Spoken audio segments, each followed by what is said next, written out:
आप सबके बीच में मौजूद हैं, तो मैं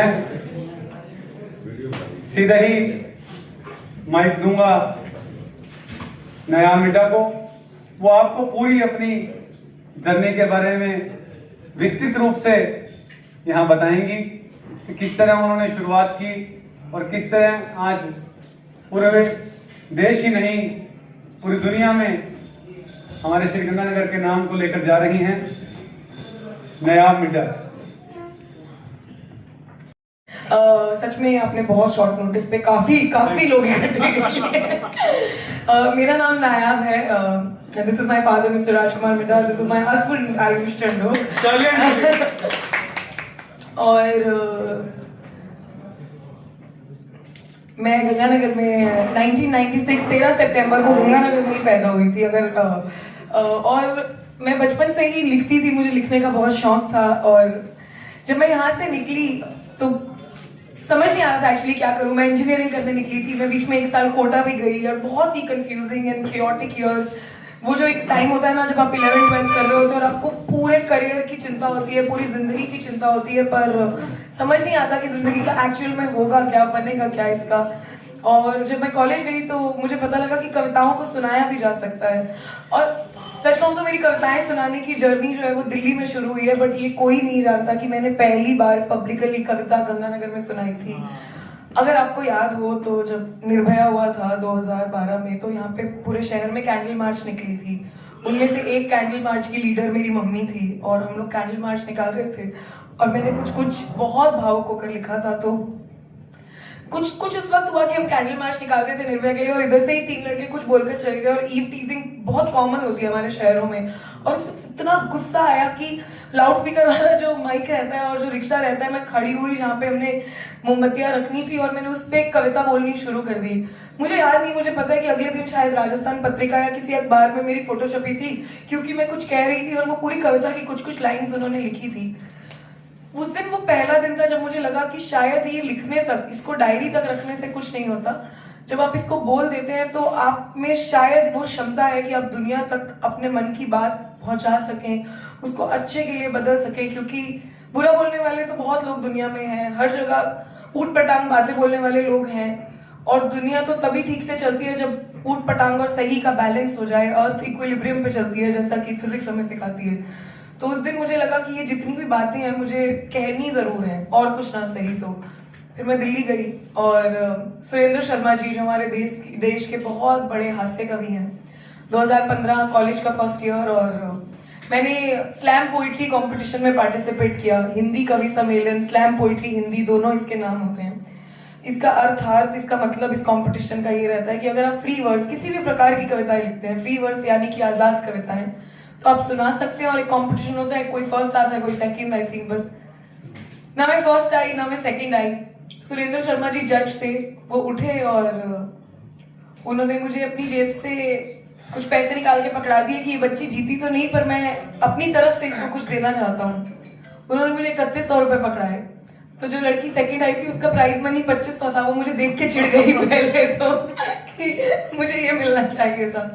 वो 1000 के 3 नोट थे। मैं अभी भी सोचती हूँ कभी कभी कि वो निकालना शायद 2100 चाहते होंगे, एक गलती से निकल गया होगा, क्योंकि 3100 का कोई शगुन नहीं होता। मैं घर आई, मैंने वो पैसे मम्मी को दे दिए। मैं कभी भी शगुन के पैसे खर्चती नहीं हूँ, हमेशा से एक आदत है। डिमोनेटाइजेशन हो गया, वो नोट अभी भी वैसे ही पड़े हैं एक फाइल के अंदर, 1000, वो कहीं नहीं चलते, वो सिर्फ हौसला अफजाई का काम करते हैं।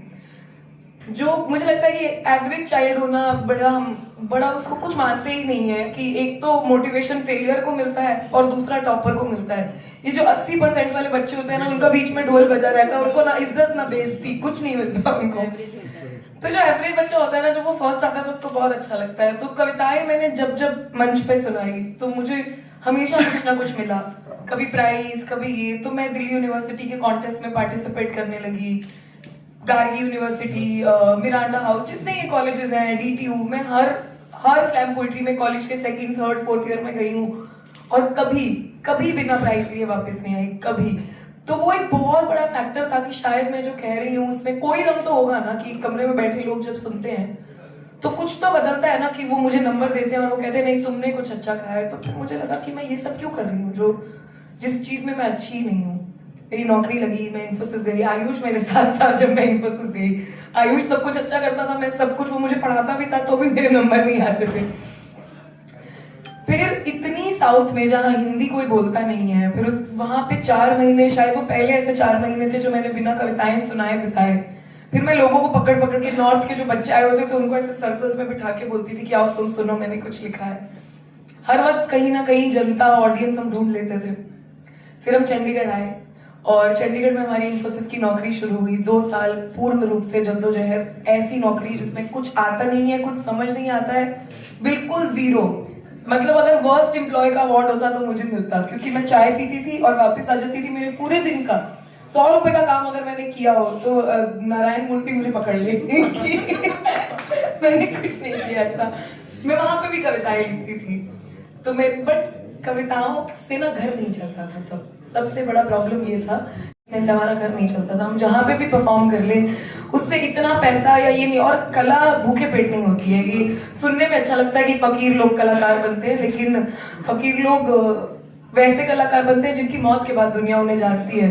जैसे गालिब साहब हुए, वो मर गए, पूरी जिंदगी फकीर बिताई और अब उनकी किताबें ही किताबें, पेटेंट ही पेटेंट। तो समझ ही आया कि कविताएं करने के लिए कहीं से इनपुट चाहिए और कविताएं सुनने वाले, इसका कोई माध्यम चाहिए जहां से ये लोगों तक पहुंच सके। सोशल मीडिया वो माध्यम बना। हमने 2 नौकरियां करी एक की बजाय, एक इन्फोसिस और एक दूसरी नौकरी पकड़ी एक कंपनी के साथ जो मुझे इवेंट्स करवाने का पैसा देती थी। इवेंट्स करने का पैसा हमें मिलता नहीं था तो मैंने सोचा क्यों ना इसको घी टेढ़ी उंगली से निकाला जाए।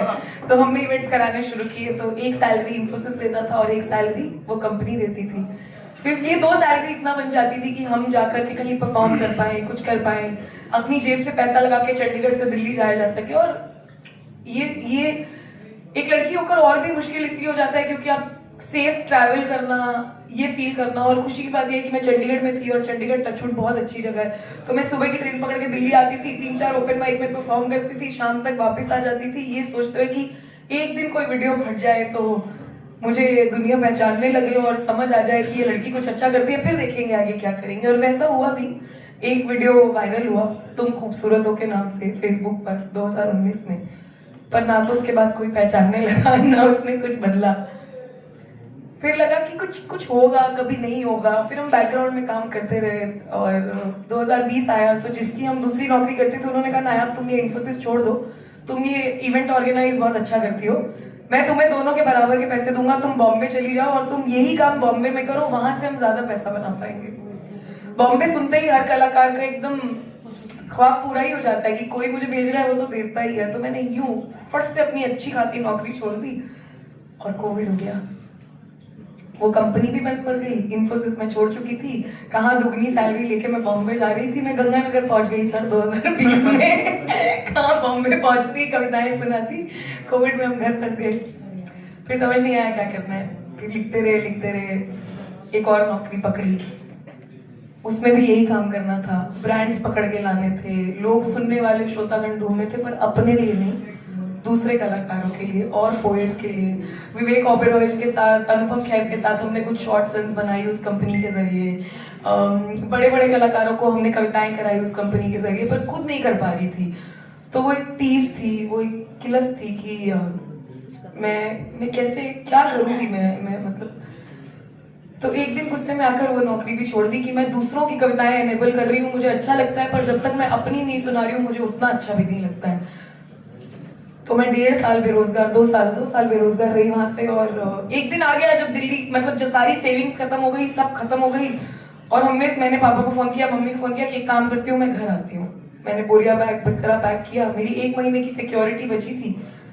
तो इतनी देर में ये आयुष मुझे कहता है कि वियतनाम की टिकट्स बहुत सस्ती आ रही हैं, चलेगी क्या? और ना मुझे बहुत शौक है घूमने का, दुनिया देखने का। और मुझे लगता है हर इंसान को, हर एक शख्स को, हर एक इंसान को दुनिया देखने का शौक होता है। और मेरे पास कुछ 30-40 हजार रुपए बचे हुए थे, जो मुझे था कि मैं 1 महीना इससे काटूंगी और फिर घर जाऊंगी। 1 महीना में कुछ बन गया ठीक है, पर जिसका मैं देख रही हूँ जिसका 2019 से कुछ नहीं बन रहा, उसका 1 महीने में क्या बन जाएगा? तो मैंने इसको बोला हम सारे दोस्त चलते हैं। मैंने पापा को फोन किया कि मैं जाना चाहती हूँ। और पहले तो मेरी मम्मी ने बात मेरे पापा तक पहुंचने नहीं दी। मेरी मम्मी को बोला कि विदेश जाना है दोस्तों के साथ, ना ही है ये बात। तो मेरा बहुत तेज झगड़ा हुआ। तो मैंने बोला ठीक है, जो लोगों ने शादी करी है वो अपने पति के साथ हनीमून पे जा रही है, जो लड़कियां अपना कमा रही हैं वो अपने पैसे से जा रही हैं, एक मैं जो ना कुछ कर रही हूँ ना दुनिया देख पा रही हूँ, मैं वेट नहीं करती रह सकती कि एक दिन कोई आएगा मैं उसके सहारे जाऊंगी, मुझे अपने दम पे मुझे दुनिया देखनी है, तो आप मुझे जाने दोगे कि नहीं जाने दोगे। और मैं बहुत तेज, मम्मी और मैं फोन पे चीख रहे थे एक दूसरे से ऊपर कि नहीं ये नहीं होता, ये गलत है, ये सही है, क्या सही है क्या गलत है। पापा ने फोन खींच लिया मेरा, और मुझे याद है मैंने पापा से एक बात कही कि पापा लोग 30 से पहले ना 30 कंट्रियां देख लेते हैं, मैं 26 की हो गई हूँ, मैंने 2 नहीं देखी हैं और मुझे दुनिया देखनी है, अब मुझे क्यों ये वो। और मैं चीखे जा रही हूँ और मेरे पापा मुझे कहते हैं तू जा, तेरे को और पैसे चाहिए हो तो मेरे से ले लेना। कभी कभी हम पूछते ही नहीं, हम मान के ही चल लेते हैं कि पापा ना ही बोलेंगे, पूछ के ही देख लो क्या पता पापा हाँ ही बोल दें। इतना स्ट्रेंज था वो हाँ मेरे लिए इतनी स्ट्रेंज थी। तो हम वियतनाम गए बड़ी गरीबी में, बड़े कटके में, मतलब हम 8-9 लोग ग्रुप में गए थे और हमें एक एक चीज ना 9 में स्प्लिट हो रही थी तो ही हमारा खर्चा निकल रहा था, नहीं तो नहीं निकल रहा। बड़ी बड़ी फूक फूक के हम कदम रख रहे थे। और एक महंगे जूते खरीद कर मैं गई थी उस ट्रिप पे, क्योंकि जूते बहुत चलना बहुत पड़ता है विदेश जा करके, अब कैब्स के पैसे नहीं है तो 20-20 हज़ार स्टेप रोज के चलने होते हैं। मैं वहां पहुंची और सेकेंड लास्ट डे मैंने वो जूते पहने और तो शू में ना शू बाइट हो रहा था, तो मैंने उतार के वहां से किसी की लोकल चप्पल खरीद ली और पहन ली और मैं चलने लगी। थोड़ी देर बाद ना, मैं बहुत जल्दी बच्ची रही हूँ हमेशा से, मेरे घर में अगर कुछ टूटता था तो सबको पता होता था कि नायाब ने ही तोड़ा होगा, यही वो बच्ची है। तो कहीं कहीं मस्ती करते हुए मेरे वो जूते कहीं छूट गए महंगे वाले। और पता नहीं क्यों मैं कभी घूमी चीजों पे गम नहीं मनाती हूँ, कभी दुखी नहीं होती हूँ। शायद जिंदगी का वो टाइम ऐसा चल रहा था कि मुझे बड़ा हिट किया कि मैं शायद ख्याल रखना नहीं जानती हूँ, शायद अपना मैं खुद संभाल नहीं पाई।